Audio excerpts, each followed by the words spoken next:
Chapter 6. Navigator Window Basics.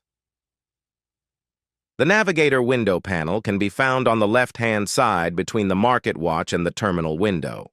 You can choose to display or hide this panel by using your keyboard and pressing Ctrl+N, or going to the View toolbar and finding the Navigator window option.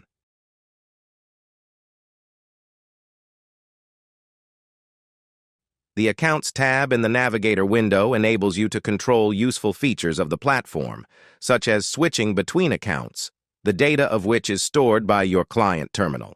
As we mentioned in a previous session, every time you tick Save Account Information when you log in, your account details will be stored in this section.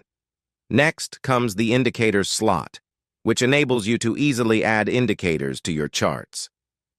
The following slot is called Expert Advisors, where you can manage your automated trading strategies. Last but not least, you can see the Scripts tab, where you can use your scripts.